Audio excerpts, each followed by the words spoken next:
నమస్తే, నా పేరు Shivaji. Welcome to our channel. ఎప్పుడు వార్తలే కాకుండా అప్పుడప్పుడు సమాజంలో జరిగేటువంటి కొన్ని ఘోరాలను మీ ముందుకు తీసుకొస్తే సామాజిక స్పృహతో మీరు ఉంటే గనుక ఇటువంటి వాటి బారిన పడకుండా ఉంటారనేటువంటి ఉద్దేశంతో ఈ వీడియో చేయడం జరుగుతుంది. సో ఇప్పుడు ప్రతి ఒక్కరూ సోషల్ మీడియాకు అడిక్ట్ అయిపోయారు. ఇన్స్టాగ్రామ్ అంటారు, ట్విట్టర్ అంటారు, ఫేస్బుక్ అంటారు, యూట్యూబ్ అంటారు. సో వీటిలో ఈ పర్సనల్ చాటింగ్ అనేటువంటి ఒక ఆప్షన్ ఉంటుంది, అంటే మెసేజ్లు పంపించడము. ముఖ్యంగా ఈ దరిద్రం అంతా ఎక్కువ ఇన్స్టాగ్రామ్లోనే ఉంటుంది. సో ఇన్స్టాగ్రామ్లో డైరెక్ట్ మెసేజెస్ పంపించేటువంటి ఆప్షన్ ఏదైతే ఉందో దాని ద్వారా సో అమ్మాయిలు కావచ్చు, అబ్బాయిలు కావచ్చు, వలపన్ని వాళ్ళని ట్రాప్లో పడేసి వాళ్ళ దగ్గర ఉన్నటువంటి బలహీనతను పసిగట్టి వాళ్ళ ఫోటోలు వీడియోలు తీసి బ్లాక్మెయిల్ చేసి లక్షల్లో డబ్బులు కొల్లగొట్టేస్తున్నారు. కొంతమంది ఆర్థికంగా చితికిపోతా ఉన్నారు. కొన్ని కుటుంబాలు అయితే చిన్నాభిన్నం అయిపోతా ఉంది, అప్పుల పాలైపోతా ఉన్నారు. కొంతమంది అయితే సూసైడ్ చేసుకుని కూడా చనిపోతా ఉన్నారు. సో ఇందులో భాగంగా కొంచెం అవేర్నెస్ కోసం ఈ వీడియో అయితే చేయడం జరిగింది. సో కరీంనగర్లో ఇద్దరు గలీజు దంపతులు ఏం చేశారంటే, ఆ మహానుభావుడు గ్రనైట్ వ్యాపారం ఏదో చేసేవాడు, అందులో నష్టాలు రావడంతో అప్పుల పాలైపోవడంతో వీళ్ళు ఒక పథకం పన్నారు. ఏంటంటే వాళ్ళ భార్య చేత, అంటే ఆమె ఏం చేసేదంటే అర్ధనగ్న ఫోటోలు ఇన్స్టాగ్రామ్లో పోస్ట్ చేయడము. ఆ పోస్ట్ చేస్తే ఎవరైనా ఉంటారు కదా, కరువు బ్యాచ్ ఉంటారు కదా, వాళ్ళు ఎవరైనా దొరికితే వాళ్ళని ఇంటికి పిలిపించుకోవడము, ఏకాంతంగా గడపడము. వాళ్ళు ఏకాంతంగా గడుపుతా ఉన్నప్పుడు ఆ గలీజు భర్త ఎవడైతే ఉన్నాడో అతను దాన్ని వీడియో తీయడము, ఆ వీడియో తీసి ఆ వచ్చినటువంటి వ్యక్తిని బ్లాక్మెయిల్ చేయడము, డబ్బులు గుంజుకోవడము వీళ్ళ వృత్తి ప్రవృత్తి. సో ఆ గలీజు దంపతులను అయితే అరెస్ట్ చేయడం జరిగింది. ఎలా అరెస్ట్ చేశారంటే, వాళ్ళ బాధితుడు ఒకడు కంప్లైంట్ ఇస్తే ఆ కంప్లైంట్ తీసుకొని విచారిస్తే ఈమె దాదాపుగా 100 మందిని వీళ్ళిద్దరూ కలిసి మోసం చేసినట్లయితే కూడా బయటపడింది. సో అందులో భాగంగా ఇక్కడ చూడండి, భార్య వలపు వల భర్త వీడియో రికార్డింగ్. కరీంనగర్లో ఓ దంపతుల గలీజు దందా. ఈ దందా చేసి వీళ్ళు 65 లక్షల రూపాయలు పెట్టి కరీంనగర్లో ఫ్లాట్ కొన్నారంట, 10 లక్షల రూపాయలు పెట్టి కారు కొన్నారంట, ఖరీదైనటువంటి ఫర్నిచర్ కొన్నారంట, అదేవిధంగా చాలా లగ్జూరియస్ లైఫ్ గడుపుతూ ఉన్నారంట. అంటే రోజుకొక బకరా. ఇంకా ఆమె సెలబ్రిటీ కూడా కాదు, మళ్ళా ఆమెకు ఇన్స్టాగ్రామ్లో 1200 మంది ఫాలోవర్స్ మాత్రమే ఉన్నారంట. ఆ 1200 మంది ఫాలోవర్స్లో 100 మంది బాధితులే ఉన్నారంటే చూసుకోండి. నాకేసింది సర్వం, నాకేసినారు ఇద్దరు కలిసి. సో వాళ్ళని ట్రాప్ చేయడము, ఇంటికి పిలిపించుకోవడము, వాళ్ళు ఏకాంతంగా గడుపుతూ ఉంటే వాళ్ళ భర్త హెచ్డి కెమెరా తీసుకొని వచ్చి షూట్ చేయడము, ఆ వీడియోలు ఇంట్లో వాళ్ళకు చూపుతామనో లేకపోతే సోషల్ మీడియాలో పెట్టి బజారుకి ఈడుస్తామని చెప్పి బ్లాక్మెయిల్ చేయడము, లక్షల్లో దోచుకోవడము వీళ్ళ పని. సో అర్ధనగ్న ఫోటోలు వీడియోలతో ఇన్స్టాగ్రామ్లో భార్య ఎరా, నమ్మి వచ్చిన వారితో రాసలీలలు, గుట్టు చప్పుడు కాకుండా వీడియోలు తీసే ఆమె భర్త, వాటితో బ్లాక్మెయిల్, లక్షల వసూలు. బాధితుల్లో వ్యాపారులు, వైద్యులు. ఇది చూడండి, వ్యాపారులు, వైద్యులు అంట. కరువు సంఘంలో వ్యాపారస్తులు, వైద్యులు కూడా ఉన్నారంట. చదువుకున్న వాళ్ళు, వైద్య విద్యార్థులు కూడా ఉన్నారంట. సో ఈ కరువు బ్యాచ్ ఏదైతే ఉందో నమ్మి వెళ్తే వీడియోలు తీశాడంట ఆయన. ఇన్స్టాగ్రామ్లో అర్ధనగ్న ఫోటోలు వీడియోలు పోస్ట్ చేసి వలపు వల విసిరే ఓ మహిళ తన వలలో పడిన వారు డబ్బిస్తే వాళ్ళతో ఏకాంతంగా గడిపేది. ఆ సమయంలో అది కూడా ఫ్రీగా కాదు, ఆ ఏకాంతంగా గడిపేది కూడా డబ్బులు తీసుకొని గడిపేదంట. అంటే డబ్బులు తీసుకొని ఏకాంతంగా గడుపుతా ఉన్నటువంటి వీడియోలను భర్త షూట్ చేసి మళ్ళీ బ్లాక్మెయిల్ చేశారంట. ఇక్కడ ఏది ఉచితం కాదు. ఇన్స్టాగ్రామ్లో ఉచితం ఏంటంటే ఆ మెసేజ్లు ఒక్కటే ఉచితం, అది కూడా ఉచితం కాదు. జియోలో నెలకి ఇంత వేసుకుంటేనే. సో ఉచితం ఏదీ లేదు, ప్రపంచంలో ఏది ఉచితంగా దొరకదు. కాబట్టి ట్రాప్లో పడద్దండి. ఆపై దంపతులు ఇద్దరు ఆ వీడియోలను చూపి బెదిరింపులకు దిగి అందిన కాడికి దోచుకునేవారు. ఇన్స్టాగ్రామ్ వేదికగా 2 ఏళ్లుగా ఈ గలీజు దందాకు పాల్పడుతున్న కరీంనగర్కు చెందిన దంపతుల బాధితుల్లో వ్యాపారులు, వైద్యులు, వైద్య విద్యార్థులు, పలువురు యువకులు ఉన్నారు. సో ఇప్పుడు ఒక యువకుడు ఉంటాడు, పెళ్లి కావలసినటువంటి యువకుడు ఉంటాడు.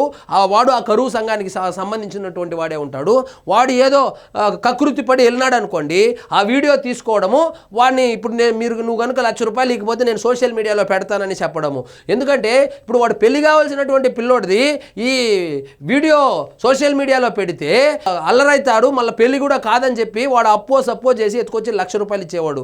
సో ఇక్కడ మనం గుర్తుపెట్టుకోవాల్సింది ఏంటంటే, సోషల్ మీడియాలో పెడతామన్నప్పుడు పెట్టమని చెప్పాల్సింది. ఎందుకంటే ఆ వీడియోలో ఆమె కూడా ఉంటుంది కాబట్టి ఆమె కూడా దొరికిపోతుంది. కాకపోతే ఏంటంటే ఇలాంటి స్కామ్లో ఇరుక్కున్నప్పుడు మైండ్ పనిచేయదు కాబట్టి, సో అందిన కాడికి వాళ్ళు దోచుకోవడానికి రెడీగా ఉన్నారు కాబట్టి సచ్చినోడి పెళ్లికి వచ్చిందే కట్నం అన్నట్లు వాడు ఎంత ఇస్తే అంత తీసుకొని వదిలేసేవాళ్ళు. సో ఎప్పుడు డబ్బులు కావాలన్నా సో పాత కస్టమర్స్ని బెదిరించడము, కస్టమర్స్ అంటే అదే పాత వీడియోస్లో ఎవరైనా ఉంటే వాళ్ళని బెదిరించడము, లేదంటే కొత్త వాళ్ళని ట్రాప్ చేయడము, వాళ్ళ దగ్గర నుంచి లక్షల్లో గుంజేయడము. సో ఈ వైద్యులు డాక్టర్ చదువుకున్న వాళ్ళకి ఏమి కకృతితో తెలియదు, వాళ్ళు కూడా ఉన్నారంట. మంచిర్యాల జిల్లాకు చెందిన దంపతులు 10 ఏళ్లుగా కరీంనగర్లో ఆరేపల్లిలో నివాసం ఉంటున్నారు. భర్త గ్రనైట్ ఇంటీరియర్ డిజైన్ వ్యాపారం చేయగా భార్య యూట్యూబ్ ఛానల్ నిర్వహిస్తోంది. భర్త వ్యాపారంలో నష్టపోగా సులువుగా డబ్బులు సంపాదించేందుకు ఇన్స్టాగ్రామ్ వేదికగా వల వేసేందుకు దంపతులు పథకం రచించారు. దంపతుల్లోని మహిళలకు ఇన్స్టాగ్రామ్లో 1200 మందికి పైగా ఫాలోవర్స్ ఉండగా అర్ధనగ్న ఫోటోలు పోస్ట్ చేసేది. వాటిని చూసి ఆకర్షితులై తమ వద్దకు వచ్చిన వారిపై దంపతులిద్దరూ తమ పథకాన్ని అమలు చేసేవారు. డబ్బులు తీసుకొని ఆ మహిళ వారితో ఏకాంతంగా గడుపుతుండగా భర్త గుట్టు చప్పుడు కాకుండా వీడియోలు తీసేవాడు.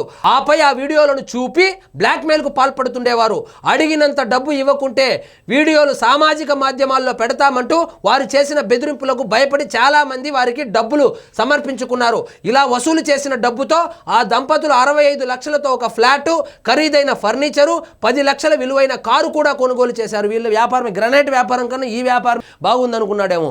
సో ఈ వ్యాపారానికి మొదలుపెట్టాడు. తన ఫాలోవర్స్లో 100 మందితో ఆమెకు సంబంధం ఉన్నట్లు తెలిసింది. అంటే 1200 మంది ఫాలోవర్స్లో 100 మందితో ఆమెకు ఇలాంటి సంబంధం ఉందంటే మంచి ట్రాక్ రికార్డే ఉంది. అంటే 10%ని ట్రాప్ చేసింది. సో అయితే ఈ ఏడాది క్రితం దంపతులకు పరిచయమైన కరీంనగర్కు చెందిన ఓ వ్యక్తి దంపతులతో బాగా చనువుగా ఉండేవాడు. ఆ దంపతులు అతడి నుంచి వివిధ రూపాయల్లో 14 లక్షల దాకా తీసుకున్నారు. చివరికి డబ్బు లేక ఆ వ్యక్తి కొద్ది రోజులుగా దంపతులకు దూరంగా ఉంటున్నాడు.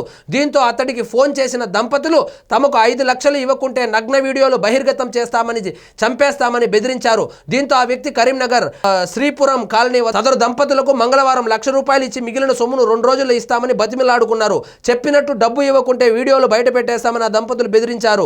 దీంతో ఆ వ్యక్తి జరిగిన విషయాన్ని బంధువులు, మిత్రులకు చెప్పి వారి సూచనల మేరకు పోలీసులకు ఫిర్యాదు చేశాడు. సో మొదటి బాధితుడు ఎవరైతే ఉన్నాడో వాడే కనుక పోలీసుల దగ్గరికి పోయింటే 99 మంది బాగుపడేవాళ్ళు. సో ఈ మానానికి భయపడి ఈ జనం ఏమనుకుంటారో, సమాజం ఏమనుకుంటుందనే భయంతో డబ్బులు ఇచ్చేయడంతో సో 100 మందిని ట్రాప్ చేసింది. అందులో టైం బాగాలేకుండా దొరికిపోయింది. సో గ్రనైట్ వ్యాపారం కన్నా ఈ వ్యాపారం బాగుందని భార్యతోనే వ్యభిచారం చేపించి, ఫోటోలు తీపిచ్చి, వీడియోలు తీపిచ్చి, బ్లాక్మెయిల్ చేపించి, సో బాగా చదువుకున్న వాళ్ళను, వ్యాపారస్తులను, యువకులను, విద్యార్థులను ట్రాప్ చేసి ఈ విధంగా డబ్బులు అయితే కొట్టేసేదంట. జాగ్రత్తగా ఉండండి. సో ముక్కు ముఖం తెలియని వాళ్ళతో చాటింగ్ చేయొద్దండి. ముఖ్యంగా ఆడవాళ్ళతో చాటింగ్ చేయొద్దండి. ఏ పుట్టలో ఏ పాము ఉంటుందో ఎవరికి తెలియదు. కాబట్టి మీరు కరువు ప్రాంతం నుంచి వచ్చిన వాళ్ళలాగా ఇన్స్టాగ్రామ్లో అమ్మాయి ఫోటో కనపడితేనే ఆ డిఎంలోకి వెళ్ళి హాయ్ అని కొట్టడము, పరిచయం పెంచుకోవడము, వెళ్ళి కలుస్తామని చెప్పడము, ఇట్లాంటివి చేస్తే ఇదే జరుగుతుంది. సర్వం శాంతం నాకేస్తారు. కాబట్టి జాగ్రత్తగా ఉండండి. సో సోషల్ మీడియా అనేది కేవలం వినోదానికి మాత్రమే. దాంట్లో లోతుగా వెళ్ళిపోయి ఈ చాటింగ్లు చేసి ప్రాణాల మీదకి అయితే తెచ్చుకోవద్దండి.